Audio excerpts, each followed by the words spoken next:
ಕರ್ನಾಟಕದ ಹಲವು ಜಿಲ್ಲೆಗಳಲ್ಲಿ ಬರ ಪರಿಸ್ಥಿತಿ ಹಿನ್ನೆಲೆ ಬರ ಪರಿಸ್ಥಿತಿ ಗಂಭೀರವಾಗಿ ಪರಿಗಣಿಸಿರುವಂತಹ ರಾಜ್ಯ ಸರ್ಕಾರ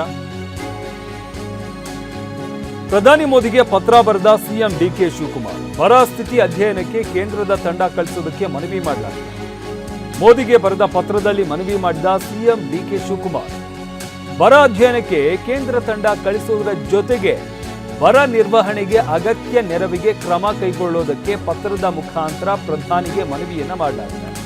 ಪ್ರಧಾನಿಗೆ ಸಿಎಂ ಡಿಕೆ ಶಿವಕುಮಾರ್ ಪತ್ರ ಬರೆದು ಮನವಿಯನ್ನ ಮಾಡಿದ್ದಾರೆ. ಈ ಮುಖಾಂತರ ಕರ್ನಾಟಕದ ಹಲವು ಜಿಲ್ಲೆಗಳಲ್ಲಿ ಬರ ಪರಿಸ್ಥಿತಿ ಇರುವಂತಹ ಹಿನ್ನೆಲೆಯಲ್ಲಿ ಈ ಬರ ಪರಿಸ್ಥಿತಿಯನ್ನ ರಾಜ್ಯ ಸರ್ಕಾರ ಗಂಭೀರವಾಗಿ ಪರಿಗಣಿಸಿದೆ. ಈ ಹಿನ್ನೆಲೆಯಲ್ಲಿ ಪ್ರಧಾನಿ ಮೋದಿಗೆ ಪತ್ರ ಬರೆದಿರುವಂತಹ ಸಿಎಂ ಡಿಕೆ ಶಿವಕುಮಾರ್ ಬರ ಸ್ಥಿತಿ ಅಧ್ಯಯನಕ್ಕೆ ಕೇಂದ್ರದ ತಂಡ ಕಳಿಸಿ, ಜೊತೆಗೆ ಬರ ಅಧ್ಯಯನಕ್ಕೆ ಕೇಂದ್ರ ತಂಡ ಕಳಿಸೋದ್ರ ಜೊತೆಗೆ ಬರ ನಿರ್ವಹಣೆಗೆ ಅಗತ್ಯ ನೆರವನ್ನು ನೀಡಿ ಅದರ ಬಗ್ಗೆ ಕ್ರಮ ತೆಗೆದುಕೊಳ್ಳಿ ಅಂತ ಮನವಿ ಮಾಡಿದ್ದಾರೆ. ಪತ್ರದ ಮುಖಾಂತರ ಡಿಕೆ ಶಿವಕುಮಾರ್ ಪ್ರಧಾನಮಂತ್ರಿಗೆ ಪತ್ರವನ್ನು ಬರೆದು ಪತ್ರದ ಮುಖಾಂತರ ಮನವಿಯನ್ನು ಮಾಡಿಕೊಂಡಿರುವಂಥದ್ದು ಇಲ್ಲಿ ಗಮನಿಸ್ತಾ ಇದ್ದೀವಿ.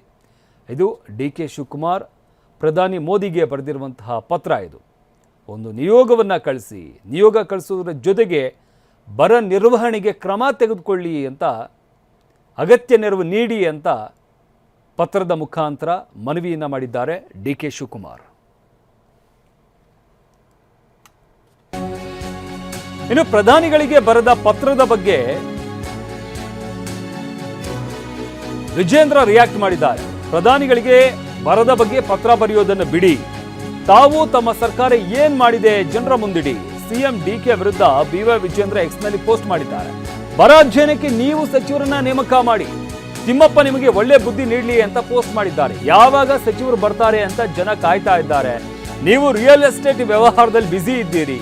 ನಿಮ್ಮ ವ್ಯವಹಾರ ಬದಿಗಿಟ್ಟು ಜನರ ಸಮಸ್ಯೆಗೆ ಆಸಕ್ತಿ ವಹಿಸಿ 50,000 ರೂಪಾಯಿ ಬರ ಪರಿಹಾರವನ್ನು ಜನರಿಗೆ ನೀಡಿ. ಕೇಂದ್ರ ಸರ್ಕಾರಕ್ಕೆ ರಾಜ್ಯದ ಬರದ ಬಗ್ಗೆ ಗಮನ ಇದೆ. ಅಧ್ಯಯನ ತಂಡ ಬರುವವರಿಗೆ ತಾತ್ಕಾಲಿಕವಾದಂಥ ಪರಿಹಾರ ನೀಡಿ.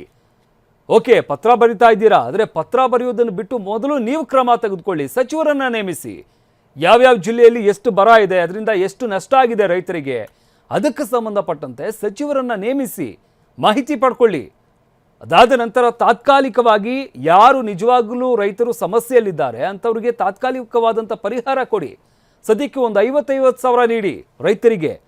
ಆನಂತರ ಕೇಂದ್ರ ಸರ್ಕಾರಕ್ಕೆ ಪತ್ರ ಬರೀರಿ. ಆನಂತರ ಕೇಂದ್ರಕ್ಕೆ ಮಾಹಿತಿ ಇದೆ, ರಾಜ್ಯದಲ್ಲಿ ಏನಾಗ್ತಾ ಇದೆ, ಎಲ್ಲಿ ಬರ ಪರಿಸ್ಥಿತಿ ಇದೆ, ಇಲ್ಲೇನೆಲ್ಲ ಬೆಳವಣಿಗೆ ಆಗ್ತಾ ಇದೆ, ಇದೆಲ್ಲದರ ಬಗ್ಗೆ ಕೇಂದ್ರ ಸರ್ಕಾರಕ್ಕೆ ಮನವರಿಕೆ ಇದೆ. ಕೇಂದ್ರ ಸರ್ಕಾರದವರು ಕೂಡ ನಿರ್ಧಾರ ತೆಗೆದುಕೊಳ್ತಾರೆ. ಆದರೆ ಅದಕ್ಕೂ ಮುನ್ನ ನೀವೇನು ಮಾಡ್ತಾ ಇದ್ದೀರಾ, ರಾಜ್ಯದಲ್ಲಿ ಈಗಿರುವಂತಹ ಬರದ ಪರಿಸ್ಥಿತಿ ಬಗ್ಗೆ ನೀವೇನು ಕ್ರಮ ತೆಗೆದುಕೊಂಡಿದ್ದೀರಾ ಅಂತ ಪೋಸ್ಟ್ ಮುಖಾಂತರ ಡಿಕೆ ಶಿವಕುಮಾರ್ಗೆ ಬಿವೈ ವಿಜೇಂದ್ರ ಆಗ್ರಹವನ್ನು ಮಾಡ್ತಾ ಇದ್ದಾರೆ. ನೀವು ಈಗಿರುವಂಥ ರೈತರಿಗೆ ಯಾರು ನಿಜಕ್ಕೂ ಕೂಡ ಕಷ್ಟದಲ್ಲಿದ್ದಾರೆ ಅವರಿಗೆ ತಾತ್ಕಾಲಿಕವಾಗಿ ಬರ ಪರಿಹಾರವನ್ನು ನೀಡಿ ಅಂತ ಮನವಿಯನ್ನು ಮಾಡಿದ್ದಾರೆ.